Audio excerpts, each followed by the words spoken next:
बिस्मिल्लाहिर्रहमानिर्रहीम। अस्सलाम वालेकुम class, hope you all are fine. Class हमने स्टार्ट की हुई थी एक्सरसाइज 6.2। आज हम नेक्स्ट क्वेश्चंस करेंगे। प्रीवियस लेक्चर में हमने 10 तक क्वेश्चंस को कवर किया था। नेक्स्ट हम 11 टू ऑनवर्ड क्वेश्चंस को करेंगे सॉल्व। तो स्टार्ट करते हैं हम अपना आज का लेक्चर। क्वेश्चन नंबर 11 है जिसमें हमारे पास स्टेटमेंट है, if L M N are the pth, qth and rth terms of an AP, show that the following results hold. यानी ये फर्स्ट रिज़ल्ट भी इक्वल टू ज़ीरो आएगा और ये सेकंड रिज़ल्ट भी इक्वल टू ज़ीरो आएगा। और हमें जो डाटा गिवन है वो हमें ये गिवन है कि L is the pth term of the sequence, M is the qth term of the sequence and N is the rth term of that sequence. तो कंटिन्यू करते हैं हम इस क्वेश्चन को। Class as L is the pth term, so L is equal to A1 plus P minus 1 और ये साथ में D मल्टीप्लाई में। एक्चुअली क्लास हमें ये रिज़ल्ट गिवन था कि AP इज़ इक्वल टू है L, यानी ये pth टर्म है जो कि L के इक्वल है। इसलिए हमने AP का फार्मूला लगाया और यहाँ पर AP की जगह पर L वैल्यू लगा दी। इसको मज़ीद अगर हम एक्सपेंड करें तो हम सबसे पहले क्या करते हैं, AP के अकॉर्डिंगली हमने ये pth टर्म लिखी और नेक्स्ट प्रोसीजर में हम AP की जगह पर L अप्लाई कर देते हैं। ये सीक्वेंस आ गया यहाँ से।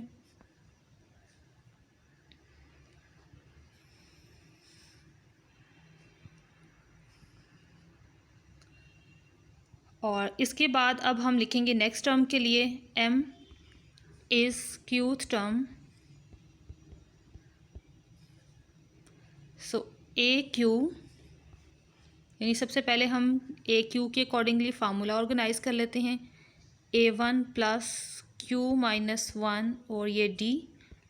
अब AQ हमारे पास टर्म जो है वो M के इक्वल है, सो हमने इसकी जगह पर M की रिप्लेसमेंट कर दी, ये आ गया। अब नेक्स्ट हमारे पास गिवन है N इज़ दी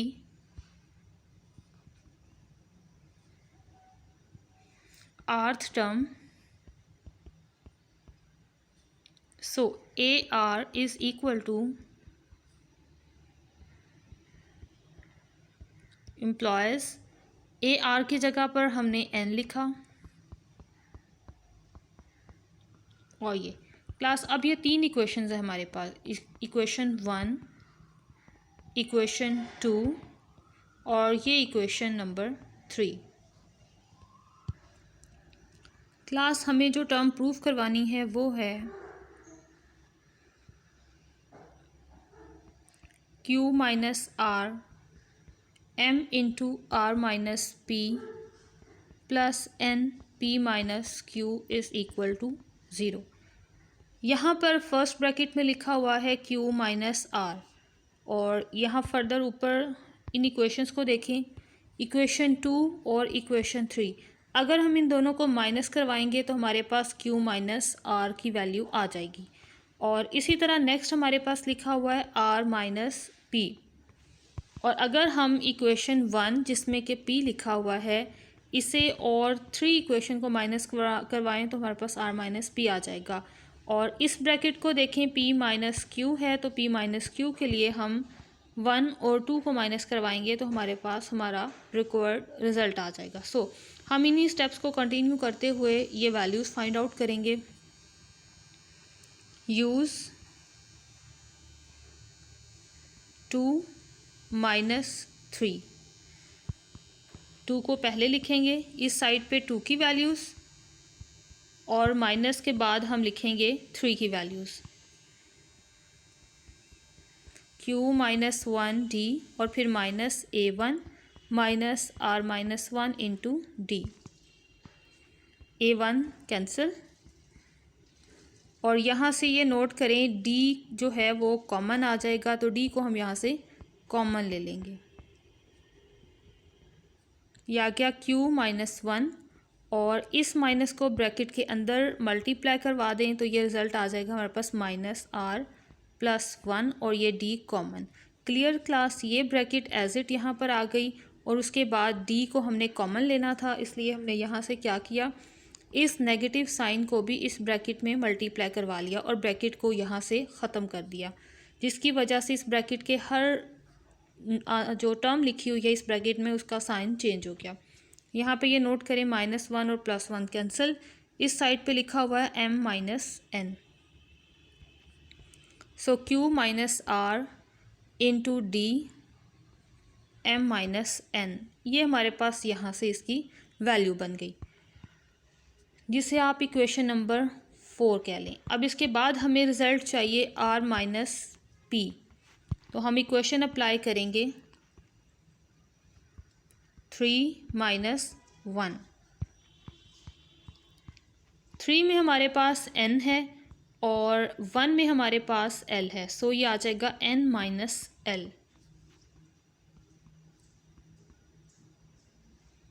सबसे पहले अब n की इक्वेशन लिखेंगे,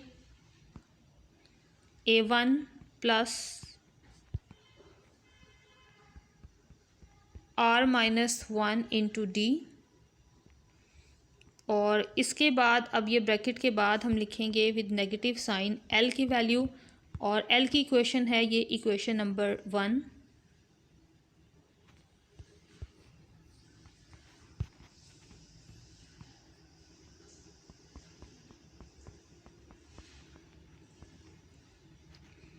माइनस को मल्टीप्लाई करवा दें,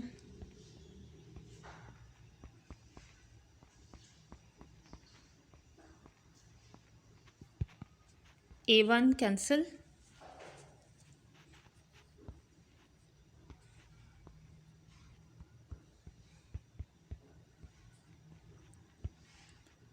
और बाकी रिज़ल्ट को हमने ये नीचे लिखा।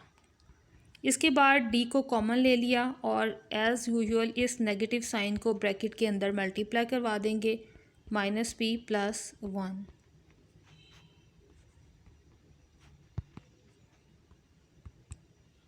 सो ये रिज़ल्ट बन गया r minus p into D, that is equation number 5।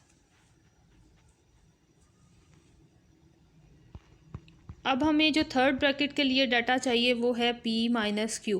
तो p हमारे पास हमारी फर्स्ट इक्वेशन में है और q हमारे पास हमारी सेकंड इक्वेशन में है, इसलिए हम इन दोनों टर्म्स को माइनस करवाएंगे। Use 1 minus 2। 1 में हमारे पास l है और 2 में हमारे पास m, और इन्हीं के अकॉर्डिंगली अब हम यहाँ पे वैल्यूज़ अप्लाई कर रहे हैं।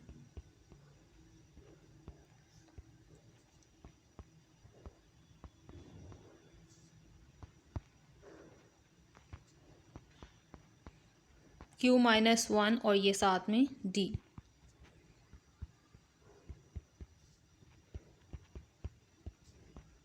माइनस मल्टीप्लाई और ये a1 cancel,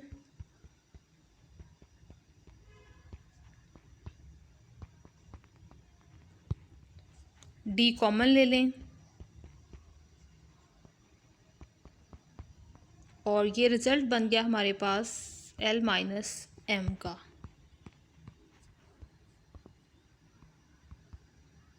that is p minus q into D, और ये इक्वेशन नंबर 6।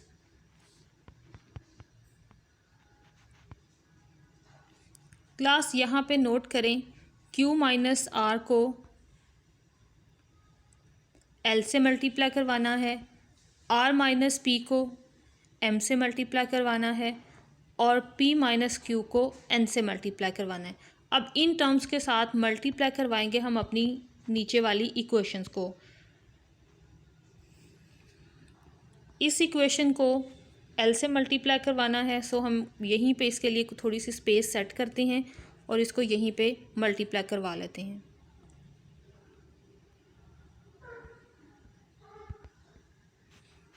जब l से मल्टीप्लाई करवाएंगे तो ये आ जाएगा lm minus ln l q minus r d, और हमने चेंज किया इक्वेशन नंबर 4। अब हम बाकी वाली इक्वेशंस को भी ऐसे ही मल्टीप्लाई करवाएंगे। इक्वेशन नंबर 5 में है r माइनस पी। तो ऊपर से चेक करते हैं, हमें r माइनस पी को किससे मल्टीप्लाई करवाना है, m से। सो हम नीचे जाएंगे और इक्वेशन नंबर 5 को m से मल्टीप्लाई करवाएंगे।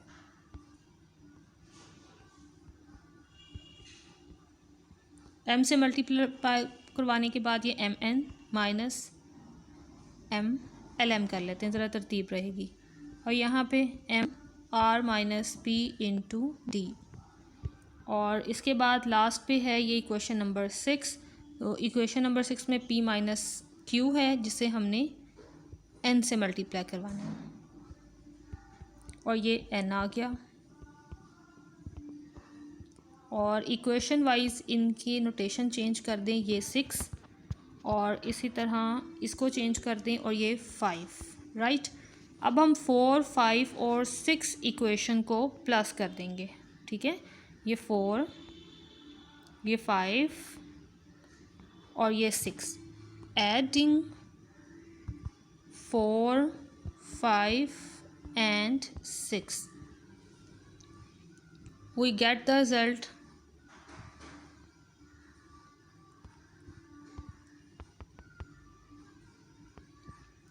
LM LN, ये नीचे आ जाएगा LM माइनस LN। पहले हम तमाम रिजल्ट्स को प्लस की नोटेशन में लिखेंगे। अब इक्वेशन 5 MN LM, ये आ गया MN माइनस LM। और आफ्टर दिस 6 इक्वेशन में से हम लिखेंगे LN MN, LN minus MN। और ये सब इज़ इक्वल टू है हमारे पास L Q minus R into D. उसके बाद plus M R minus P into D plus N P minus Q into D. Class note करें, ये तमाम रिज़ल्ट्स एक दूसरे से कैंसिल हो रहे हैं। सो एक पूरी की पूरी साइड हमारे पास 0 आ गई। और इस सारी इक्वेशन में से डी कॉमन आ रहा है, डी को कॉमन ले लें। M R minus P N P minus Q और ये ब्रैकेट के बाहर D। क्लास D एक कांस्टेंट नंबर है, दूसरी तरफ आएगा यानी 0 के पास आएगा तो डिवीजन में आएगा। So 0 over D is equal to again 0 है। सो ये इक्वेशन बनी।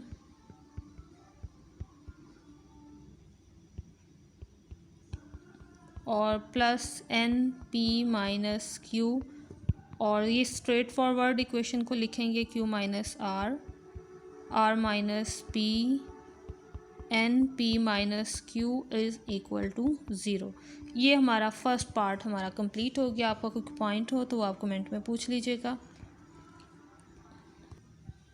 ओके क्लास, सेकंड पार्ट को सॉल्व करने के लिए भी जैसे हमने फर्स्ट पार्ट को सॉल्व किया था स्टार्टिंग पे, वही स्टेप्स यहाँ पे भी कंटिन्यू करेंगे। एल टर्म लिया और एल टर्म के अकॉर्डिंगली हमने उसके इक्वेशन नंबर 1 बनाई, उसी डेफिनेशन का यूज़ करते हुए इक्वेशन नंबर 2 और इसी तरह equation number 3 nth is the rth term, so उसी डेफिनेशन का यूज़ करते हुए इक्वेशन नंबर 3 को सेट किया। और इसमें हमें ये प्रूफ नहीं करवाना, जो प्रूफ करवाना है वो मैं यहाँ पे चेंजिंग करती हूँ। हमने सेकंड ऑप्शन में प्रूफ करवाना है m माइनस n और n minus l plus r l minus m is equal to 0, ये हमने प्रूफ करवाना है। तो क्लास देखें, यहाँ पर जब हमने 2 माइनस 3 क्वेश्चन को करेंगे तो इजीली हमारे पास m माइनस n आ जाएगा।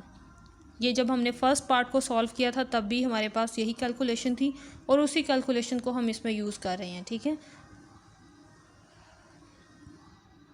2 माइनस 3 का यूज़ किया तो ये इक्वेशन बन गई m माइनस n, और इसका नाम आप रख लें इक्वेशन नंबर 4। और इसके बाद बल्कि कुछ वक्त रुक जाएं, इसको भी कोई नेम नहीं दें, बल्कि ये चेक करें कि हमारे पास वो इक्वेशन जिसमें हमने प्रूफ करना है m माइनस n को p से मल्टीप्लाई करवाया गया। सो आप क्या करें, इस इक्वेशन को p से मल्टीप्लाई करवा दें और ये आ जाएगा हमारे पास p Q माइनस R और ये D, ये इक्वेशन नंबर 4। और इसके बाद 3 माइनस 1 अप्लाई करने से हमारे पास n माइनस एल आ जाएगा और n माइनस एल को q से मल्टीप्लाई किया गया। सो हम भी नीचे अपनी इक्वेशन को q से मल्टीप्लाई करवा लेंगे। यहाँ पर q से मल्टीप्लाई करवाया तो n माइनस एल और ये आ जाएगा q r minus p into D, that is equation number 5। और इसके बाद हमारे पास l माइनस m है। l माइनस m को मल्टीप्लाई करवाना है r से। यहाँ पे ये नोट करें, ये r लिखा हुआ है, तो r से मल्टीप्लाई करवाएंगे।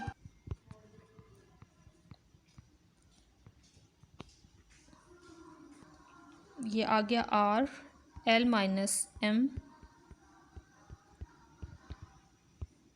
और ये बन गई हमारे पास हमारी इक्वेशन नंबर 6। अब ऐड कर दें इन तीनों इक्वेशंस को।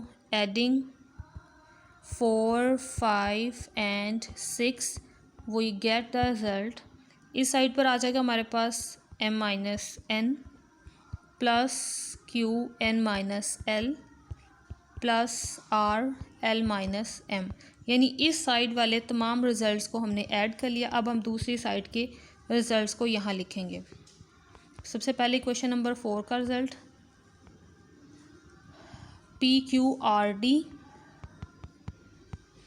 और यहाँ पे ये आ गया P Q R D plus, अब equation number 5 Q R P D,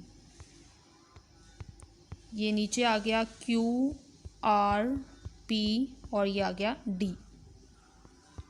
अब इक्वेशन नंबर 6 से R P Q D, R P Q और ये साथ में डी। क्लास सारी इक्वेशन में डी कॉमन आ रहा है, डी को कॉमन ले लें फर्स्टली। अब हम इस साइड को सॉल्व करेंगे और ये प्रूफ करवाएंगे कि इक्वल टू 0 आता है। क्लास आपका कोई क्वेश्चन हो तो वो आप कमेंट में पूछ लीजिएगा। ओके, अब इन नंबर्स को मल्टीप्लाई करवा दें। ये P Q minus P R plus Q R minus P Q plus P R minus Q R और ये डी बाहर। रिजल्ट्स नोट करें, कैंसिल हो रहे हैं, सो ये कैंसिल करते जाएं। ब्रैकेट के अंदर तमाम नंबर्स 0 जिनके साथ जब डी मल्टीप्लाई होगा तो भी ये 0 हो गया। सो ये हमारे पास प्रूव हो गया हमारा सेकंड पार्ट भी। नेक्स्ट अब क्वेश्चन नंबर 12 है, find the nth term of the sequence. Question number 13 है, if 1 over a, 1 over b and 1 over c are in AP, show that b is equal to the following। Question number 14 है, if 1 over a, 1 over b and 1 over c are in AP, show that their common difference is a minus c over 2ac। तो proof करते हैं इन questions को। Question number 12 जिसमें हमें sequence given है और हमें कहा गया है कि इसकी nth टर्म जो है ना वो फाइंड आउट करें। तो nth टर्म फाइंड आउट करने के लिए हम यहाँ पर सबसे पहले तो सीक्वेंस की फर्स्ट टर्म फाइंड करेंगे और इस सीक्वेंस का डिफरेंस फाइंड करेंगे। क्लास नोट करें, नीचे सारे सीक्वेंस की हर टर्म के साथ 3 डिवाइड हो रहा है और स्क्वायर भी सब के साथ कॉमन है, यानी ना तो स्क्वायर में डिफरेंस आ रहा है यानी फ़र्क नहीं आ रहा और ना ही नीचे डिवीजन बाय जो 3 है उसमें भी कोई फ़र्क नहीं आ रहा। फ़र्क आ रहा है तो सिर्फ इन ऊपर वाले नंबर्स में, और डिफरेंस भी क्या आ रहा है देखिए, 4 में 3 प्लस करें तो 7, 7 में 3 प्लस करें तो 10, यानी 3 प्लस करते हुए ये सीक्वेंस बस आगे की तरफ इंक्रीज़ हो रहा है।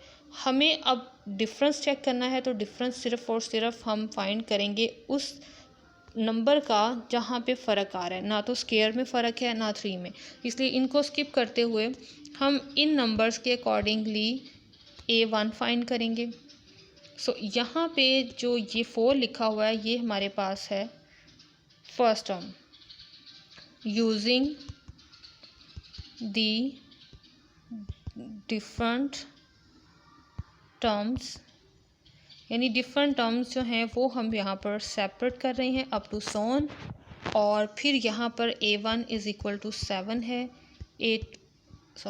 a1 is equal to 4, a2 is equal to 7 है।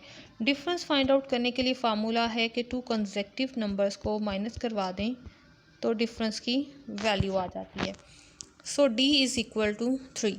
फर्स्ट टर्म भी है, डी भी है, और इस सीक्वेंस के अकॉर्डिंगली अब nth टर्म के लिए फार्मूला अप्लाई करेंगे। जब भी आपने nth टर्म फाइंड करनी हो आपने, और आपको सीक्वेंस गिवन हो, आपने डी फाइंड आउट करना है और फर्स्ट टर्म फाइंड करनी है और इस फार्मूला में पुट कर देनी है, आपकी nth टर्म आ जाएगी। a1 इज़ इक्वल टू 4 है और डिफरेंस इज़ इक्वल टू 3। इसे सॉल्व कर लें। 3n माइनस 3 और ये आ गया 3n प्लस 1, क्योंकि +4 और -3 को सॉल्व करें तो हमारे पास +1 आता है। सो ये आ गई हमारे पास nth टर्म इस डिफरेंस वाले सीक्वेंस की, और ऑब्वियसली इसमें पुट करेंगे तो ये सीक्वेंस आगे जाता हुआ हमारे पास बनेगा। So the actual sequence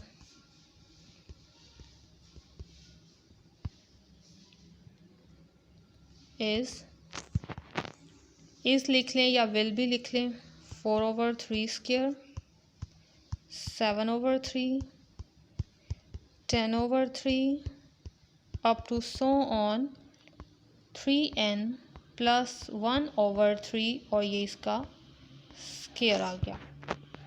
right, हमने ऊपर वाली नोटेशन की वैल्यू चेंज की, नीचे 3 लिखा और square as it. So it's nth term is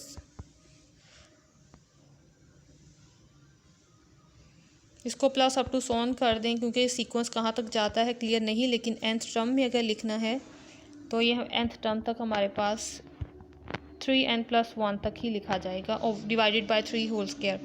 so nth term को सेपरेट करके लिख दें ताकि एग्जामिनर को चेक करते हुए क्लियर रहे। सो ये हमारे पास इसका आंसर है।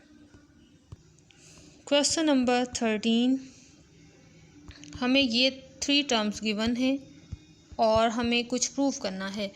प्रूफ जो हमने करना है उसके अकॉर्डिंगली हमें अर्थमेटिक सीक्वेंस का ही फार्मूला यूज़ करना होगा। ये क्लियर है कि अगर हम 1/b में से 1/a को माइनस करें और दूसरी साइड पे 1/c में से 1/b को माइनस करें तो हमारे पास सेम रेशियो आएगी, यानी कि डिफरेंस जो है वो इनका सेम आएगा, क्योंकि सब्ट्रैक्शन ही तो अर्थमेटिक प्रोग्रेशन का रिज़ल्ट होता है।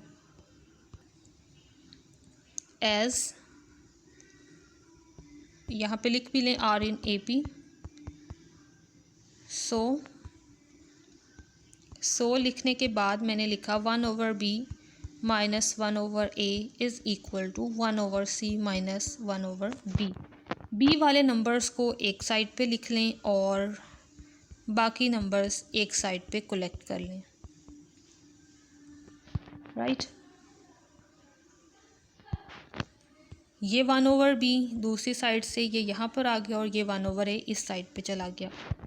अब दोनों साइड्स पे एलसीएम ले लें, ये आ जाएगा 1 + 1 और ये आ जाएगा हमारे पास AC, ऊपर आ जाएगा a + c। एलसीएम ये आ जाएगा 2/b, a + c/ac। इनको रेसिप्रोकल कर दें यानी उल्टा लिख दें, b/2 आ जाएगा ये, और ये आ जाएगा AC/a + c। 2 इस साइड पर डिवाइड हो रहा है, दूसरी तरफ जाएगा तो मल्टीप्लाई हो जाएगा। मल्टीप्लाई ऊपर होगा ओबियसली, इसलिए हमने उसको ऊपर AC के साथ लिख दिया, और यही हमारा प्रूफ था जो हमने सॉल्व कर दिया। क्वेश्चन नंबर 14 है, इसमें भी वही 3 इक्वेशंस हमें गिवन है, 3 टर्म्स गिवन है सॉरी। R in AP ये हमारे पास टर्म्स हैं और डिफरेंस फाइंड करना है हमने। सो वही फार्मूला यूज़ करेंगे, 1/b 1/a 1/c minus 1/b।